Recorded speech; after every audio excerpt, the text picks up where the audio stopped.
Hello and welcome back to another edition of the GSMC College Football Podcast on this Wednesday, April 30th. Happy last day of April, everybody. Got a good show for you today. First, I want to go over some of the college football playoff contenders from the SEC, kind of rank them.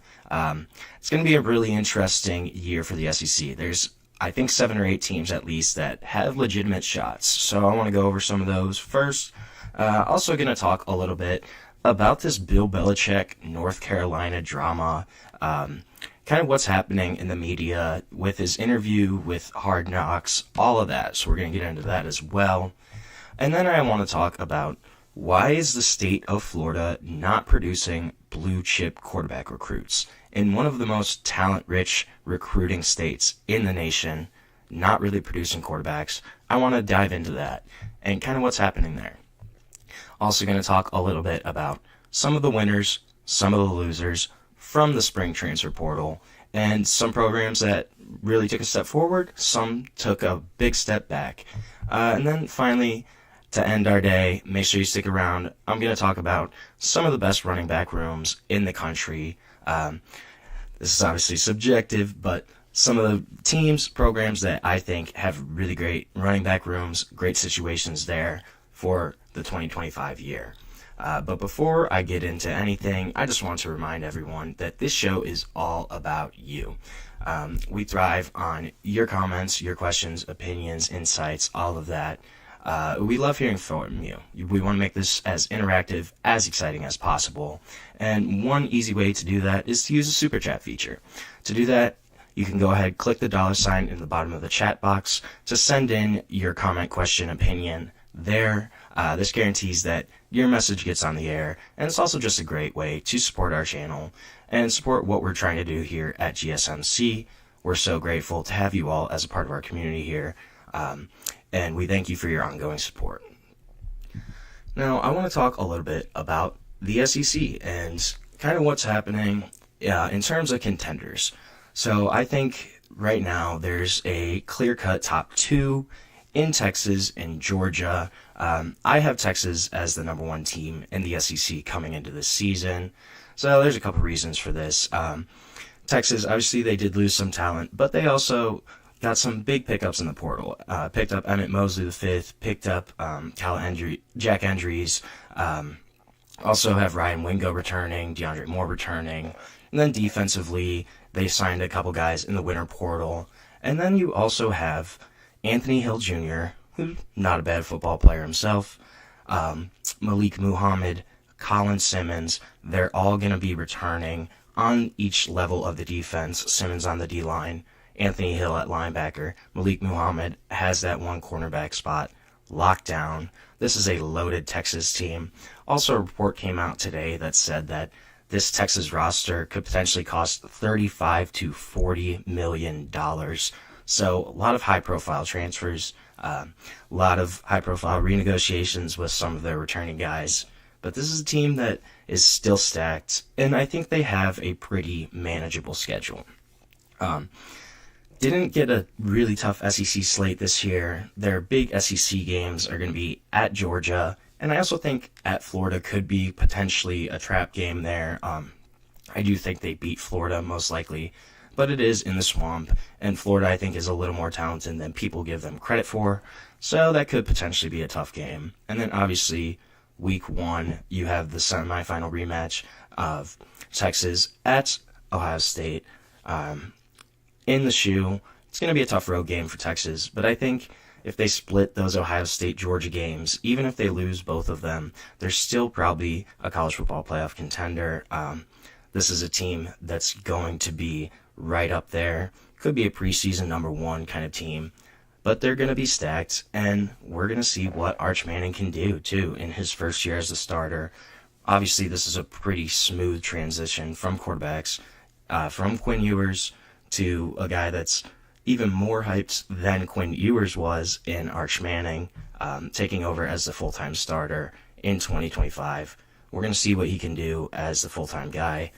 I'm excited about the prospects of Arch, but, it's very possible that he could struggle. I think the support, though, around him at Texas gives them a very high floor at the minimum and potentially an even higher ceiling. Then obviously right behind them is Georgia. So Georgia didn't add a whole lot in the portal. Kirby Smart's never been a really big portal guy. He kind of uses it more strategically to fill certain holes. Got some additions at wide receiver, brought in Zachariah Branch from USC, brought in Noah Thomas from Texas A&M to kind of fill out that room.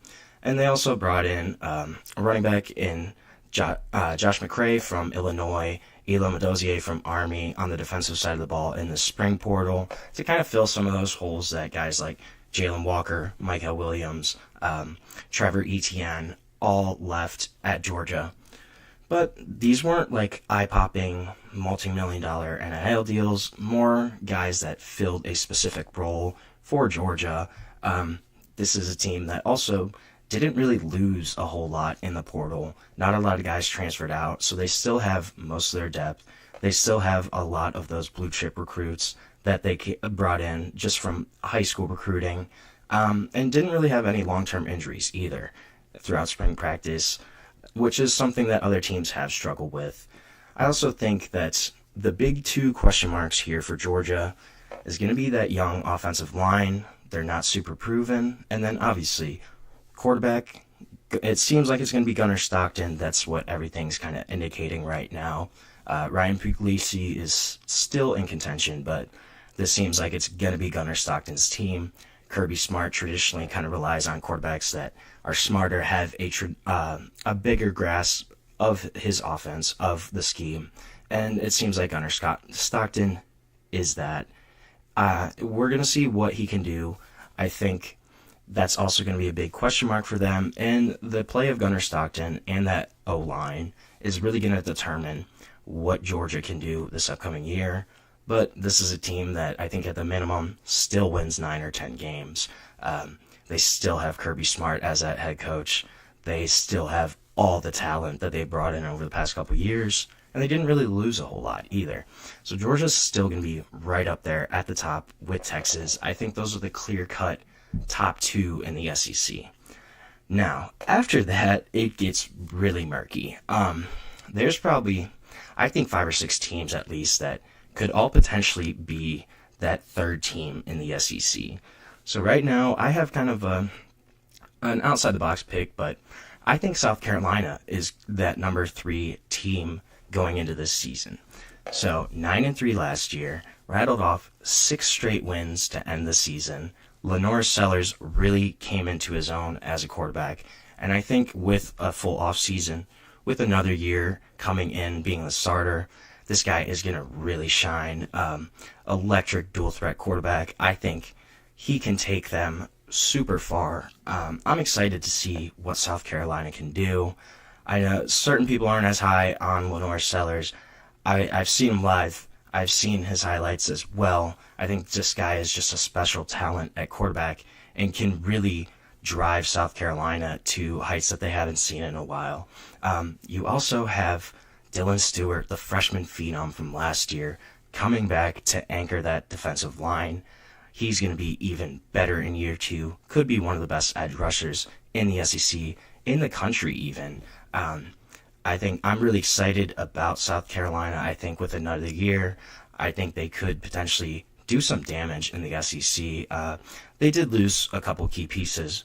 Lost Kyle Kennard, lost Nick Emmanwori. So they did lose some guys where there's going to be question marks on the defensive side of the ball especially. But I think Lenore Sellers and also Shane Beamer, I really like him as a head coach. I love what he's done with South Carolina, kind of turning that program around. I'm excited to see what they can do this year. I'm a little higher on them than some others, but I think the potential for South Carolina is really high. Then I had Alabama at 4. Obviously, Alabama, disappointing year in Kalen DeBoer's year 1 as the head coach. I also think just him being year 2 as the head coach, going to be a lot more comfortable in Tuscaloosa. You're replacing probably the greatest college head coach ever, at least in modern history, in Nick Saban. So expectations were sky high, and they still went 9-3 last year. They did not end on a great note last season, losing to Michigan in that bowl game where they really should not have. There was no business for them to lose to Michigan. But this is still Alabama. This is still a team that has a ton of talent across the board, blue chip guys at basically every position. And also, I like Kalen DeBoer as a head coach. This is a guy that's won everywhere he's been in every single program. And I think that also getting Ryan Grubb back in the fold as his offensive coordinator is really going to help them, help their continuity. Ryan Grubb was a guy that had been with him throughout basically every step of his coaching career. And really, that offense, that was the main reason why Washington went to the national championship a few years ago, was Ryan Grubb's offense, was what they can do. I'm excited to see in that scheme what kind of happens with Alabama. Obviously, there's going to be a new quarterback there, in Ty Simpson, most likely. But I think this team just has too much talent to really struggle. I don't think they take a step back. If anything, I think they stay kind of the same level. But I think this is a team that definitely could make a jump, could certainly be in that college football playoff conversation. I think they pretty much will be hanging around that conversation for the entire season. I think Alabama, though, is really going to take a step up. And then at 5, see, here's where it gets tricky, because you have teams like LSU, Ole Miss, Tennessee, Florida, even potentially Oklahoma, Auburn, that all can make big jumps. I have LSU at 5 right now. So my main reason for that is Garrett Nussmeier returning as the starting quarterback after a first year as a starter where he threw for 4,000 passing yards. But they've also really hit the portal hard. LSU, Brian Kelly, and the Bengals, they have added 17 new guys throughout the transfer portal, throughout the winter and spring portals, and really trying to bolster the depth of that program. So on offense, they brought in Barron Brown, wide receiver from Kentucky, also brought in Nick Anderson, really impressive wideout from Oklahoma, and then you also got a really interesting quarterback transfer in Michael Van Buren, who came from Mississippi State, former top 300 kind of guy, started a good chunk of games last year for Mississippi State. He's transferring to LSU, going to back up Garrett Nussmeier, and then could potentially take over as the quarterback of the future for LSU. So you have a lot of guys that, at the minimum, add depth, and at the highest point, they can really raise the ceiling of this LSU team.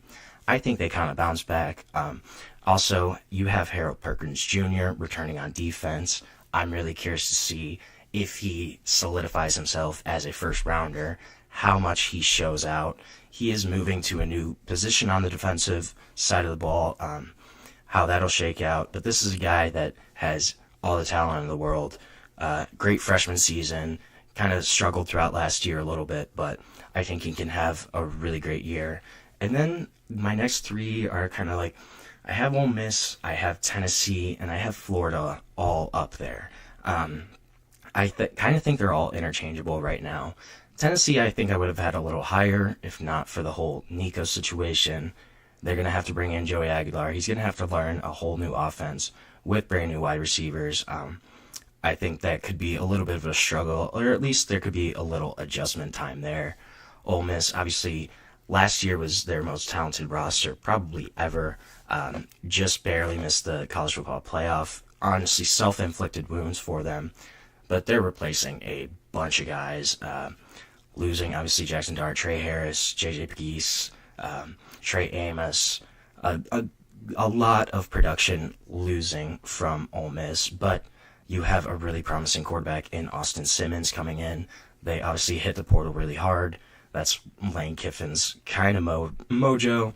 That's what he does. I think they're going to be interesting. I don't know if they're really going to be up there this year, but if everything goes right, I think they could. And then Florida, I think, too, is interesting. Their losses last year were all to top 25 teams. You have quarterback DJ Lagway coming back. Did just start throwing again. So I know I talked about that a while ago, but DJ Lagway is throwing again, so that's good. So hopefully those shoulder concerns are not as bad now. I think they're a really intriguing team, though, especially if DJ Lagway kind of takes that next step into becoming an elite quarterback. But this is going to be a really interesting conference. I'm not honestly sure. My whole list could be completely wrong. I think Texas and Georgia are definitely those top two teams right now. But we're going to have to see how the rest of the SEC shakes out. And it's going to be a wild ride to watch. So right now we are going to take our first break of the show. When we come back, we're going to talk a little bit about Hoodie Bill and what's going on in North Carolina, because it's really interesting right now. But stick with us. We'll be back on the GSMC College Football Podcast. I feel like I'm losing my mind. Is everybody in the world blind? Please, Lord, give me a sign, a sign. I feel like I'm losing my mind. Is everybody in the world blind? Please, Lord, give me a sign, a sign.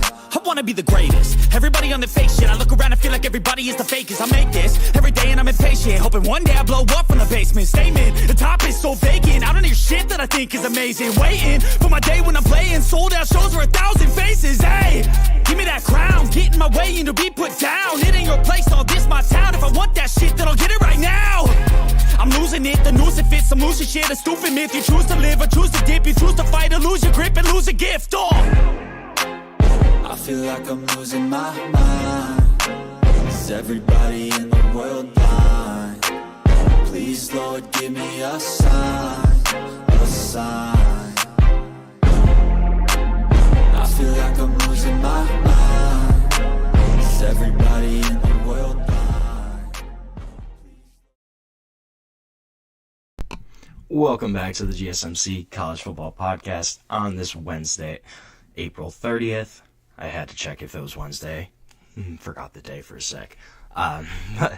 Just talked a little bit about SEC playoff contenders, what could potentially happen there. Going to talk a little bit about Bill Belichick now, but before I get into that, I just want to remind everyone that this show is all about you. We want to make it as interactive, as exciting as possible, and we would love to hear your comments, questions, opinions, hot takes, insights, all of that. One easy way to do that is to use the Super Chat feature. To do that, you click the $sign in the bottom of the chat box to send in your comment question there. This ensures that your message gets on the air. It's also just a great way to support our show, support what we're trying to do here at GSMC. We cannot do what we do without your ongoing support, and we're so grateful to have all y'all as a part of our community here. So I want to talk a little bit about what's going on with Bill Belichick right now. So the big thing here, it came out today. So on February 28th, a bunch of media outlets, including The Athletic, some other big ones, they reported that North Carolina's football program and Bill Belichick were expected to be featured on this season of Hard Knocks. Kind of sounded like the NFL didn't really have a team that they wanted to feature this year. But the deal fell apart days later, shortly before a public announcement was going to be made. So Jordan Hudson, Bill Belichick's 24-year-old girlfriend, she played an instrumental role, apparently, in stopping this production, and a lot of it was related to her request to be heavily involved in the project, according to multiple sources throughout the industry that were briefed on these negotiations. All these sources spoke on anonymity just because they were not authorized to speak publicly, but this is Jordan Hudson. This has been a continuing trend for North Carolina. In December of 24, she sent an email to North Carolina officials identifying herself as the chief operating officer of Belichick Productions. Interesting note, Athletic could not find any company registered under that name in Massachusetts or anywhere throughout the country, any other state. So according to documents that were obtained by The Athletic, NFL Films was scheduled to start filming on March 1st as part of a 2-month stint on campus that would go behind the scenes into Bill Belichick and how he's trying to build that UNC program. But instead, on March 3rd, Jessica Body, NFL's VP of Commercial Operations Business Affairs, she sent an email to North Carolina's council confirming that Showmakers will not proceed with the production of the Belichick project. So a lot of this, it seems like, is tied back to Jordan Hudson and kind of what's going on there. She's had an unofficial role, like I said, since his hiring in December, including being copied on some emails at Bill Belichick's request. There were screenshots that came out of him sending an email to like Mike Lombardi, the general manager of the program, saying, hey, can you CC Jordan on any future emails? And this has been reported in outlets. Jordan Hudson also has a number of different entities that she has listed under her name, including a multi-platform media project that was called Chapel Bill LLC, and then also most recently her involvement in the promotion of Belichick's new book. That's kind of drawn some attention. I'm going to dive into that in a minute, but back to the Hard Knocks. So the decision for NFL Films to back out, it meant that North Carolina lost out on $200,000 of facility fees and also more in just terms of exposure. And this is the same guy that told radio reporters in 2017 that he, quote, wasn't on Snapface and all that, and that he's not really too worried about what they put on InstaChat when they were talking about Antonio Brown. And then going back to that CBS interview on Sunday, so he had to sit down, and there wasn't anything really big. He was asked about why he left out Robert Kraft's comments, and that was probably going to be the biggest story. But then the follow-up question was just, Bill, how did you and Jordan meet? And he was about to ask, didn't have the chance to answer. Jordan Hudson's off camera, and you can hear her saying, we're not talking about this, in the background. Really awkward moment, because it was a basic question. And if Belichick had answered, this was going to be a non-story. It would be like, oh, okay. And she's also documented that they met on a plane ride before. So just a basic answer would have been a non-story. But she cut him off. She said, we're not talking about this. And it kind of just put a big spotlight on why would you even cut him off there, you know? A day after the interview aired, TMZ also published a story that said, they quoted, alleged there were numerous other instances of Hudson kind of butting in during the interview.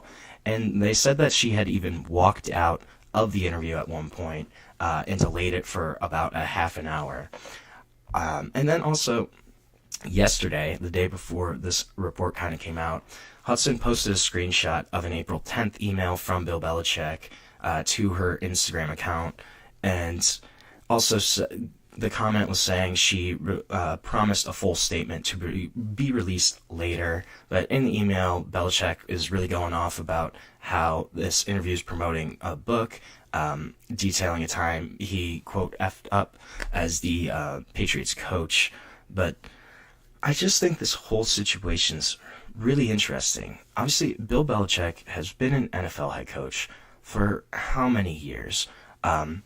Obviously knows how to deal with the media, is infamous for kind of his responses to the media, right? You look at when they were, I forget who they had played, but they were asking him all these questions, and he just goes, we're on to Cincinnati. We're on to Cincinnati. We're on to Cincinnati, right? And this is something that he's done throughout his career of decades of being an NFL head coach, an NFL assistant. Honestly, he's never really kind of messed around with the media, but it seems like he's trying to change his strategy, change his outlook. He's never really been one to kind of hold his tongue, hold his words, and always really blunt, always pretty honest in his answers. But it kind of seems as if there's an image change going on here around Bill Belichick. Seems as if they're trying to use more media, and I'm really curious as to what Jordan Hudson's role in all of this is. I think that's a huge factor of what's going on here. I'm also kind of surprised that Bill Belichick actually wanted Hard Knocks at North Carolina. That seems a little interesting to me because it kind of goes against what he's always been about, right? This has been a guy that's never been super hospitable to media, always kind of been trying to stay out of the spotlight, even though, when you're part of one of the greatest dynasties ever, kind of hard to stay out of the spotlight. But a guy that knows how to kind of deal with this and get around in questions. I just think it's interesting, too, that she seems to almost be controlling, or his answers are kind of directing what he can say. Because you look at that question of, how did you meet, right? That's a basic question, Any couple gets asked that pretty much all the time. And it's something that he could have given just a basic answer and go, oh yeah, we met on a plane ride. And it wouldn't be a big deal, not at all. But why is she coming in and saying, oh, we can't talk about this? Then he didn't. He cut himself off. I just think that's kind of interesting that he's almost being screened, it seems like. And her role, it seems to be, is really influential to what Bill Belichick's doing. I just think the whole situation's kind of interesting.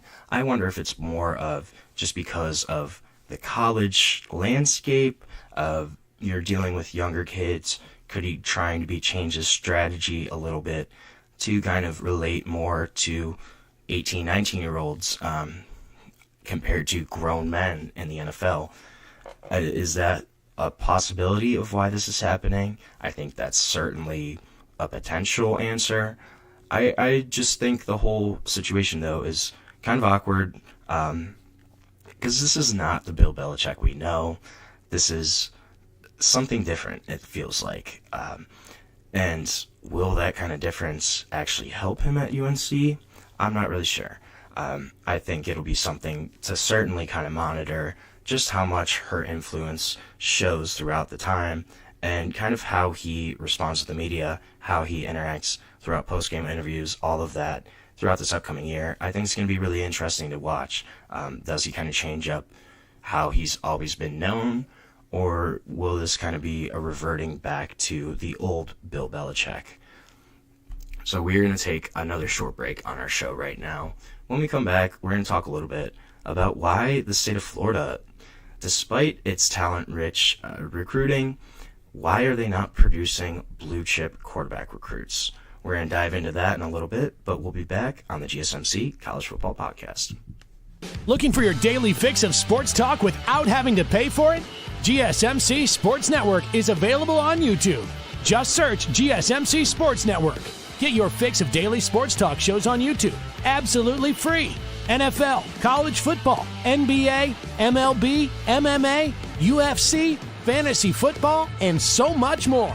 GSMC Sports Network has shows running all day long, with new sports shows starting every 2 hours. Just like on your favorite cable sports channel, except GSMC Sports Network is absolutely free. Just search GSMC Sports Network on YouTube to catch one of your new favorite shows, like the GSMC College Football Podcast, Chip Shot Football Podcast, Hoops and Heels Women's Sports Podcast, GSMC Basketball Podcast, and so many more.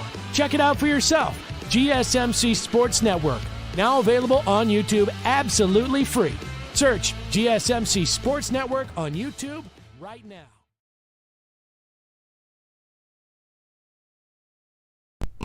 Welcome back to the GSMC College Football Podcast on this Wednesday, April 30th. Just talked a little bit about Bill Belichick at North Carolina, kind of what's going on there. But I want to switch gears a little bit and talk about the state of Florida and its recruiting and why are they not really producing blue chip quarterback prospects. So I will preface this. This is not talking about, the guys that are going to the NFL, because there are a lot of quarterbacks from Florida that have been drafted into the league. Dating back to 2016, 11 quarterbacks from the state of Florida have been drafted, which is the third most behind Texas, behind California. And 5 have been selected in the first round, second most behind the state of California, who has had 8. But when you look at high school recruiting rankings, you haven't really seen any of the state's best quarterbacks up there and on any national lists. So from 2010 to 2025, the past 15 years, the state of Florida has only produced 3 quarterbacks who have been ranked among the top 100 prospects nationally. And those 3 quarterbacks, Jeff Driscoll in 2011, Felipe Franks in 2016, DeAndre Francois in 2015. 8 states during that time have produced more top 100 quarterbacks in this time span. Jeff Driscoll, who signed with Florida, ended his career at Louisiana Tech. He is the state's only 5-star quarterback since 2010. This isn't going to change. Dia Bell, son of former NBA player Rajay Bell, he's ranked number 12 overall, number 3 among quarterbacks in the class of 2026, currently committed to Texas. And then also there's a guy in the class of 2028, Neiman Lawrence, who's out of Miami Northwestern, who could have a chance to be one of those top quarterbacks in that class. Obviously, he's still pretty young, 2026 guy, but those 2 are really the exceptions. So why is this happening, right? This is one of the most talent-rich states in the nation in terms of recruiting, but I think it's a lot about quarterback development and then just economics too. So one Group of 5 assistant coach who's been recruiting Florida for over 20 years, he said, number 1, the coaching is not where it needs to be at the high school level for those teams. And then 2, you also don't have enough quarterback gurus, the guys that are just quarterback coaches that'll work on mechanics, stuff like that. It is getting a little better. You see a little bit development, but it's not nearly as much as places like Texas, California, where these quarterback kind of gurus are all over the place. One quarterback guru that is in Florida is Ken Mastrol. He's coached quarterbacks in Florida for the past 2 decades. Students include Teddy Bridgewater, E.J. Manuel, Jacoby Brissett, but he kind of blamed the developmental issues on lack of financial support in the Florida public school systems. High school coaches in Florida, they've been fighting in the state legislature recently for raises. They've claimed that they've notoriously been underpaid for years. And Mestrel said that he's like, I can tell you right now there's 4 or 5 quarterbacks at least that could be a power 4 quarterback in terms of talent, but they're just not getting what they need to develop. He said there was one guy in particular, he mentioned a quarterback, he didn't name him, but he said there's a quarterback I'm working with right now that he could be good enough to go to one of these schools, but we only work together 4 to 6 hours a month. It's not enough. In Texas, they're going over offense, situational stuff. Just that type of coaching that these kids are receiving is much more high level. So even this draft weekend, 2025, there were 14 quarterbacks drafted overall. None were born in Florida, and that has only happened 3 times since 2016. So this is a state where there are quarterback talent. There is quarterback talent. It's just not at a high level, and could also be an under-recruiting thing, misevaluation, right? You look at a guy like Lamar Jackson, came out of Miami, 3-star prospect, number 398 overall in his class. Michael Penix Jr., Heisman finalist at one point, 548 nationally in his class.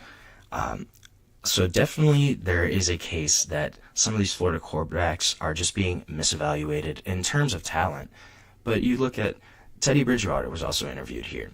Teddy Bridgewater, he said his mother couldn't afford private coaching when he was in high school.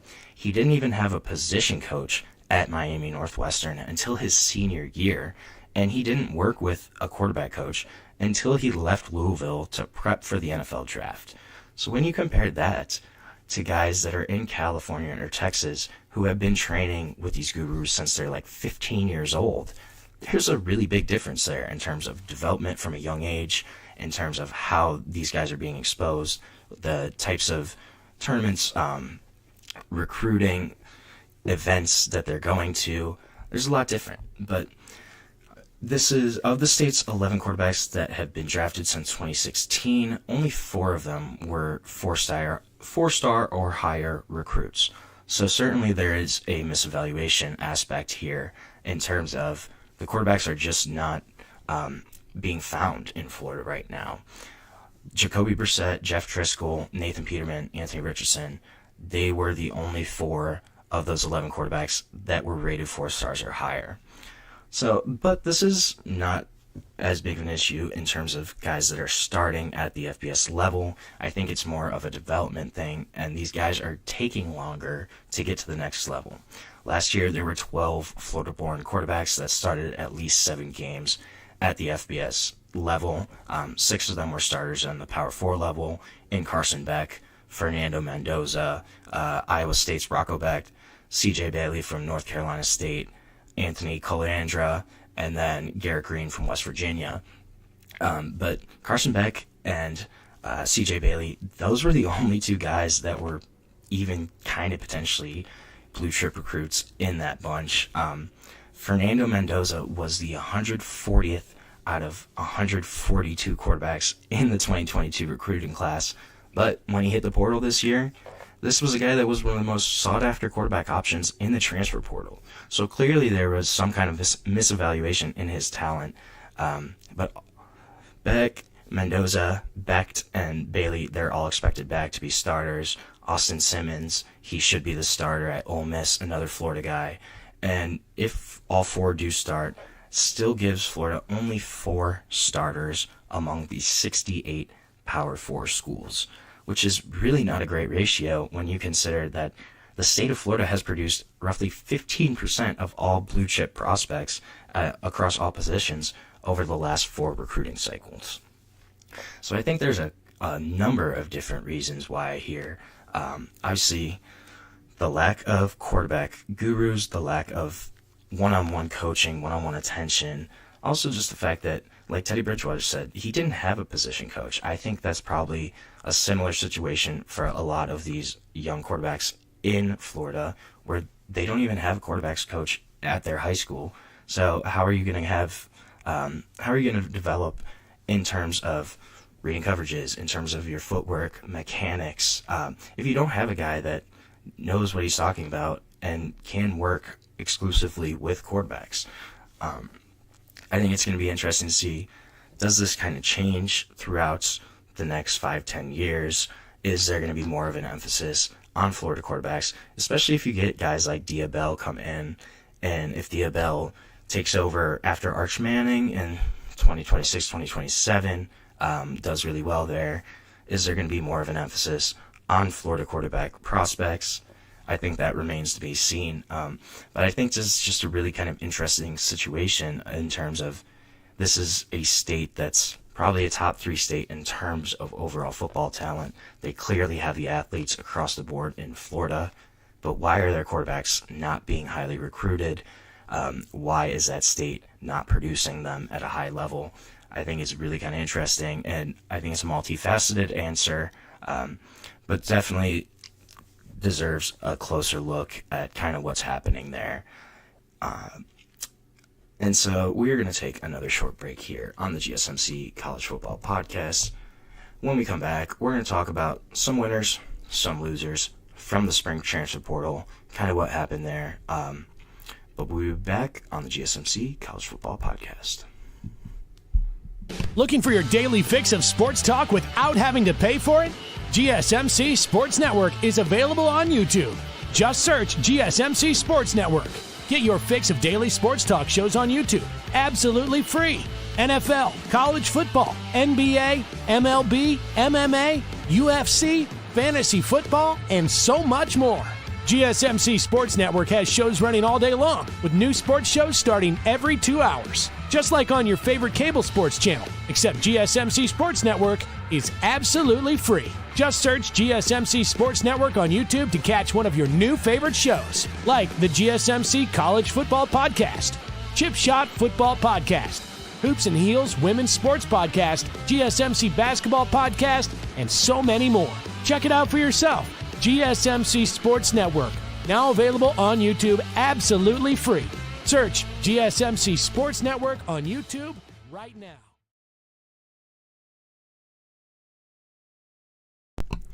Hello, and welcome back to the GSMC College Football Podcast. Just talked a little bit about quarterback recruits in Florida. Gonna switch gears, go to some winners and losers from this spring transfer portal window after it has closed in.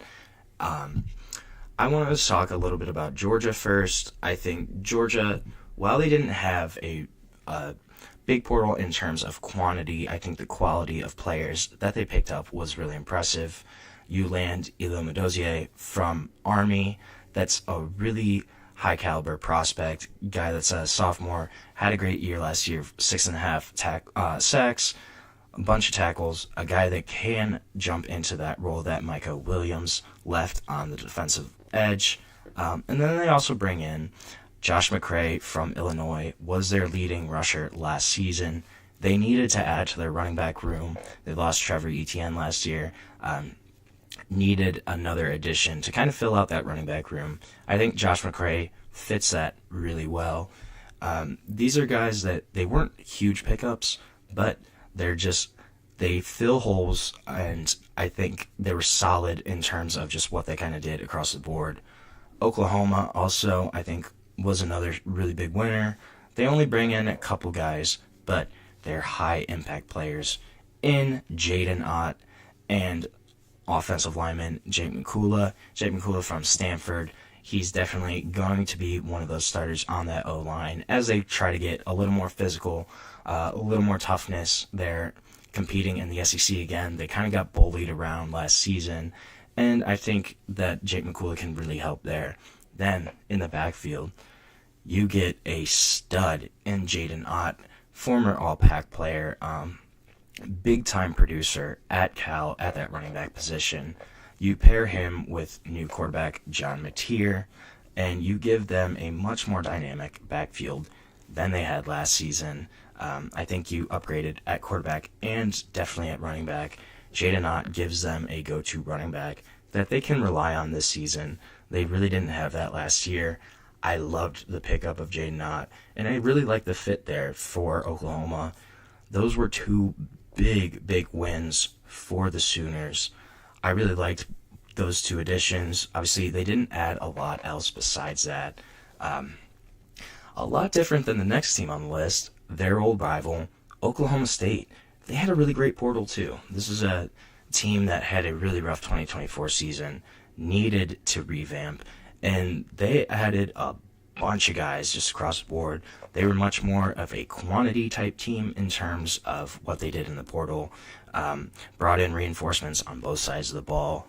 One big name here is Wendell Gregory, edge rusher transferring in. This was a guy that was the number 102 prospect, I believe, in the country.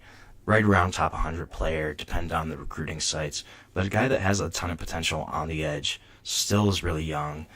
You also brought in Bob Schick, offensive lineman, and he's more experienced offensive lineman, versatile skill set, should definitely help what the Cowboys want to do this year. They had double-digit guys in this spring portal, so much more quantity, didn't really lose a lot, but in terms of adding depth and adding potential contributors to this team, Oklahoma State did really well for themselves, I think. Another team that I liked what they did, I think they're kind of flying under the radar, is Purdue, is the Boilermakers. So, new head coach Barry Odom coming in from UNLV. They have really been working to flip Purdue's roster on its head, weren't shy about bringing in transfers at all. They added players on the defensive front seven, on the offensive line, at wide receiver, at quarterback, really across the board. They get back Ryan Brown, who was originally at Purdue, had transferred to North Carolina earlier in the cycle. I think he was kind of out of contention for that starting position. North Carolina also brought in Gio Lopez, who should be the starter there. And so returns to Purdue, at the very minimum, gives them a depth option at quarterback, gives them a guy that could potentially start. They also bring in two former Georgia receivers in Nitro Tuggle, Michael Jackson III, two of the four receivers that they added this spring. I think those guys, in terms of talent, are really solid additions for the Boilermakers, could potentially earn more playing time that they did at Georgia. Also from Georgia, they picked up Marquise Easley on the other side. And then defensively, added Sanders Ellis from Tennessee State, added Ian Jeffries from Arkansas State, Braylon Charles, North Texas, Shiloh Cummings, Memphis, added a bunch of guys that could potentially be contributors for the Boilermakers. This is a completely remade team. I really like what they did in the portal. I think some of these additions are really going to help out what they're going to do. We'll see if they have an on-field impact. That's a tough place to win at in Purdue. But what they did in the portal, I think, really at least raises their floor and potentially the ceiling for them. Then UCLA, obviously, big-time winner here. You get Nico Iamaleava to come back home, play in California, and also not only get Nico, you get his younger brother Madden, a true freshman who was a really promising quarterback prospect in his own right, signed with Arkansas, decided to come to UCLA with his brother. So not only you get a starter for this season, and then you also have a guy that can start in the years after. If Nico does leave this upcoming year, if his draft status is decent, decides to do 1 year at UCLA and go to the NFL, you have his younger brother right there to take over. And that's a really solid quarterback prospect, a guy that can be your starter for multiple seasons. Those were both really big wins for UCLA, for head coach Deshaun Foster, who kind of needed some wins after struggling in the Big Ten. And last season, looks to improve, looks to make a little more noise. Certainly, they're much more intriguing now than they were before the spring transfer portal. They also signed Javen Thomas from Cal. He will probably take over as the lead running back for UCLA. They needed a guy there, really promising prospect. And then also on the secondary level, you bring in Jameer Johnson from Indiana, Roderick Pleasant from Oregon to give them even more depth. But obviously the big story with UCLA is going to be the Iamaleavas coming into that program and giving them a much higher ceiling. They're going to be a really intriguing team this year. Is Nico going to be able to kind of carry them, or are they going to struggle still? I'm leaning more towards struggle still. They don't have a ton of weaponry, but Javen Thomas does give them a really promising running back. I think overall, though, they are in a much better position than they were before the portal opened. Then on the flip side, there's some teams that I think had definitely a rough transfer portal window. Obviously, starting with Cal, losing Jaden Ott was really, really tough for them. They couldn't really afford to lose him, but also in terms of Jaden Ott, he was one of 5 running backs to leave the California Golden Bears program. So that running back room completely depleted for them. Also, losing Jack Andrews, the tight end, is a really big loss for them. This is a guy that produced for them, was a solid tight end for Cal, and that's going to be a big loss in terms of the pass game and in terms of blocking, in terms of running the ball. But the total number of players that have left Cal is now at 18, and that is including the winter portal, but still, you're losing basically a fifth of your roster in the transfer portal. You're losing your all-pack runner. You're one of 5 running backs you lost. You're losing an all-pack tight end. This is going to be a team it's going to be hard to replace those guys. And this is a team that already kind of struggled, as well as losing Fernando Mendoza, your quarterback. That was obviously in the winter portal, but still, the guys that left in the spring just add on to that departure train coming out of Cal. How they rebuild, I think, is going to be interesting to watch, especially with Ron Rivera as their general manager there. Obviously, the other one then, Stanford. That coaching transition from Troy Taylor to Frank Reich. You saw a bunch of players exit the program. A couple linemen, Jake McCool, I said earlier, going to Oklahoma. The big one, Emmett Mosley, the fifth, he led ACC freshman last year, 48 catches, 525 receiving yards, 6 touchdowns. Guy that's a really promising wide receiver, 3 years of eligibility still, decided to leave, and he's going to Texas now. That was a guy that could potentially have been their number one wide receiver, and a guy that they were really looking forward to stepping into his own as a sophomore this year. And then you lose All-American David Bailey, too, on the defensive line, transfers to Texas Tech. But this is just a whole exodus right now from Stanford. Tough situation for them, as they also... Frank Reich is only a placeholder. He's only there for 7 months. So you lost your head coach. You lost your freshman wide receiver, who was really promising for you. You lost an All-American, basically, on the defensive side of the ball. And you lose a coveted offensive lineman. You lose a couple other depth pieces, too. This is a Stanford program that's in a tough position. And you don't have a head coach for the future. You know, Frank Reich is only going to be there for this upcoming season. So who are you going to hire? Also, how's that going to affect recruiting? How's it going to affect what they can do in the portal, in the next portal? This is a tough program right now. There's not a lot of guys here, and they lost a lot. And then obviously Tennessee, you lose Nico in this NIL dispute, or potentially over wide receiver room and offensive line depth. Not really sure kind of what happened.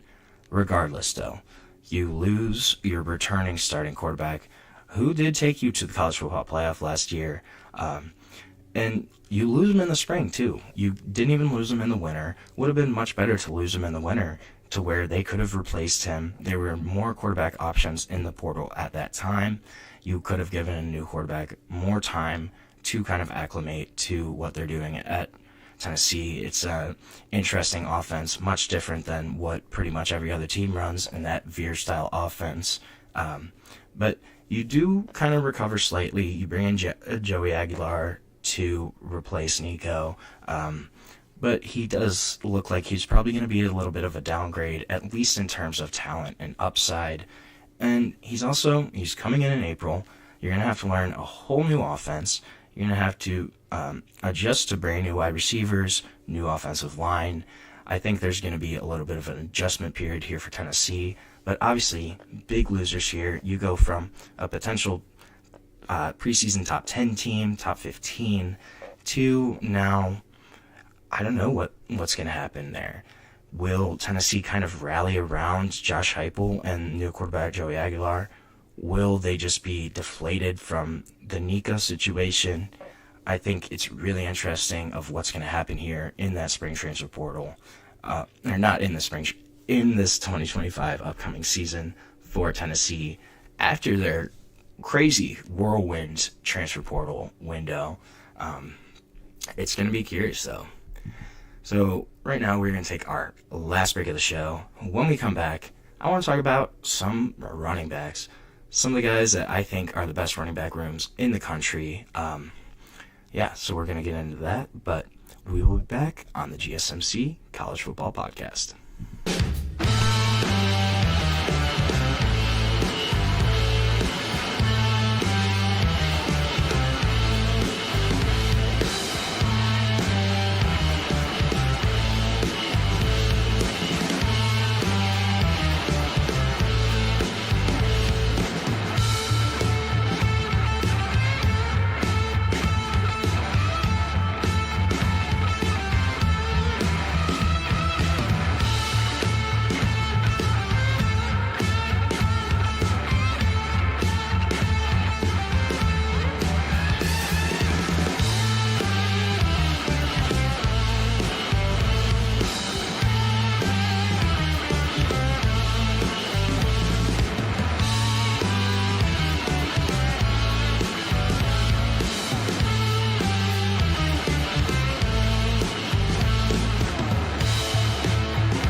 Welcome back to the GSMC College Football Podcast, presented to you by the GSMC Podcast Network. Going to finish up today by talking about some of the best running back rooms, in my opinion, in the nation. Obviously, got to start the conversation with the Penn State Nittany Lions and their electric duo of Kaytron Allen and Nick Singleton. These guys, I think, individually are two of the best backs in the country. Then you combine them, put them in the same room, and they really complement and highlight each other. Allen actually led Penn State last year with 1,108 rushing yards, but then Nick Singleton was only 9 yards behind it, basically. 1,099 rushing yards last year. Did have one fewer game. He was hurt for a game, but also had 12 touchdowns. Both of these guys are NFL caliber starting running backs, and they both kind of do everything well. They both can protect the passer. They both can catch passes out of the backfield. They're both really hard-nosed runners. Both have good ball vision. Just all around great running backs, the both of them. And then when you combine the two, when they can play off each other and give each other breaks and spells, it keeps both of them fresh, and it keeps them dynamic. And it's also not a jealousy thing. They complement each other. They're pretty much best friends off the field, and each one of them can take over a game at any time. You look at the Boise State game in the college football playoff this year, that was Kaytron Allen's time to shine. Had over 100 rushing yards that game. Really was one of the key reasons that Penn State kind of controlled that game the way they did. And then you look at other games throughout the season. Nick Singleton's the main guy. He takes over. But they can both do it at any time. And that ability to kind of complement each other, give Penn State an elite duo, I think that's kind of what makes them. I think they're the top running back room in the country. Definitely, if not one, definitely top 2 or 3. But this is a really great running back room. And those two guys, I think, are both NFL starters in the future. They both could have left and gone to the draft this season, but I was expecting at least one of them to go. I kind of figured Kaytron Allen might leave and Nick Singleton would stay, but they both decided to stay, play another year together. And these are guys that Nick Singleton has been playing since his true freshman year. Kaytron Allen has pretty much also been playing since that time. So they're entering their 3rd, 4th season together as this kind of duo, and they know each other so well. They know when to switch out. They know what situation one is better in. I love this duo, and I think they can be even more special this year. Just with coming back, you might have more of an emphasis on the run game. You lose Tyler Warren. Obviously, they added some guys in the past game, but that's still very much a question mark. This is going to be a run team, and these guys can put up some big numbers, I think. Also, looking at who the Penn State Nittany Lions lost to in the college football semifinal in Notre Dame. I think Jeremiah Love is probably the best college football running back right now, returning. 1,100 rushing yards last season, 19 total touchdowns, and just a guy that can make some freakish plays. Also hurdles a ton. If you ever want to look up something, Jeremiah Love hurdling, guys, is awesome to watch. He clears them. It's pretty crazy.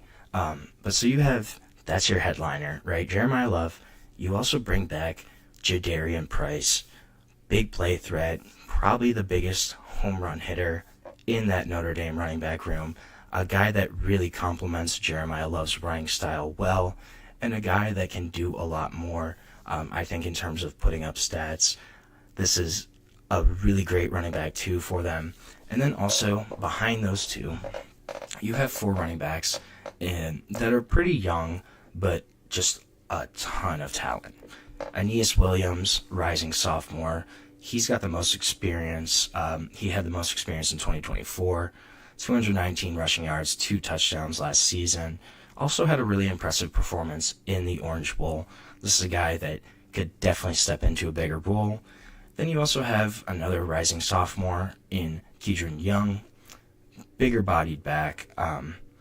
but pretty light on his feet. He's 235 pounds though, so by far the biggest back in the room. Really strong spring this season too. Should definitely at least crack the rotation in 2025. I think this is a guy that probably is your short yardage, goal line running back, just in terms of pure size. I mean, bringing down a 235-pound man is really difficult to do. That's a big running back. Also, I think it's interesting. So, the coach who helped develop Nick Singleton, Katron Allen at Penn State, Juwan Sider, he left Penn State, and he's now with Notre Dame.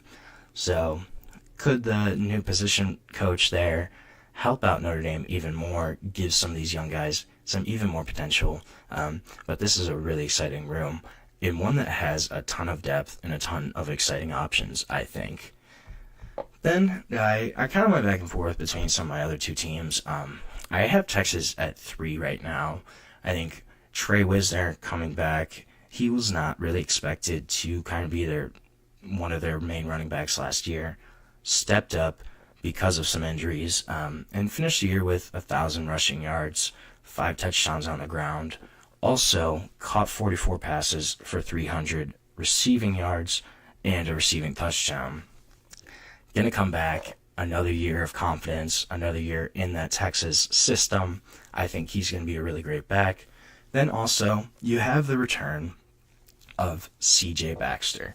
C.J. Baxter, as a freshman in 2023, while sharing carries with Jonathan Brooks, had 650 rushing yards, 5 touchdowns, was really expected to kind of take over last season in 2024, but torn ACL, LCL, required surgery, so he was out for all of 2024. I'm excited to see the return of C.J. Baxter. If he can get back to that freshman year form, this is a really high-quality duo with him and Trey Wisner. Also, Jarek Gibson. This could be another guy that could potentially step into a bigger role for the Longhorns. Played in all 14 games last year as a true freshman. Rushed for 377 rushing yards, 4 rushing touchdowns. Definitely a guy that could be in that rotation as well. I think those 3 backs give Texas a really strong outlook for this upcoming season, and I'm excited to see really the return of C.J. Baxter. Can he step into a bigger role? Despite that injury last season, can he get back to form from freshman year and be even better potentially? I think that's very possible. I also think Oregon has a really good running back room for this upcoming year. Your main guy, they do lose Jordan James. Jordan James was their leading rusher from last season. Really great running back, had over 1,200 rushing yards. But you replace Jordan James by bringing in Mekhi Hughes from Tulane, and this is a guy that's a really exciting running back. Will be a junior this year, but had over 1,300 rushing yards as a freshman, over 2,700 rushing yards across his 2 seasons. A guy that also can catch the ball in the backfield, 30 total catches, 243 yards in that time span. I really love Mekhi Hughes. I think he's one of the top backs in the country. And then you also put him in Oregon compared to Tulane, where Oregon has one of the best O-lines in the nation. I think this is a guy that can be even better because he's going to have more holes to run through, just more talent across the board with him. And also, he's going to have a guy to spell him in Noah Whittington. Noah Whittington, obviously the most experienced member of this Oregon running back room. Going to play his 4th season at Oregon this year. 6th year in college overall. This is a guy that's never been the number 1 running back at Oregon during his time, but integral part of the passing game and running game for Oregon throughout that time span. Has 71 total catches during his career, over 2,000 rushing yards. A guy I think can be a really great running back too, and spell Mekhi Hughes when he needs a breather. I think this could be the year that he's the most important to what Oregon is trying to do there. And then I think another guy to watch out for here is Dewan Riggs. Dewan Riggs, redshirt freshman out of DC. We saw flashes of him, and at the end of 2 blowout games last year, his running style really kept eyes glued to the TV. I don't know if he's getting starting reps this year, but I think he's going to get a lot more action, and just an exciting runner to watch out for there. This is going to be an interesting running back room. Obviously, headliner Mekhi Hughes, but the depth there, I think, is really going to help out Oregon overall. So with that, we're going to end our show for today. Thank you so much for tuning in to the GSMC College Football Podcast. Please remember to subscribe, follow the channel, and if you want even more sports content, you can follow us on Facebook, Instagram, Twitter, TikTok for more of the content and updates that you love. Thank you so much, and have a great day.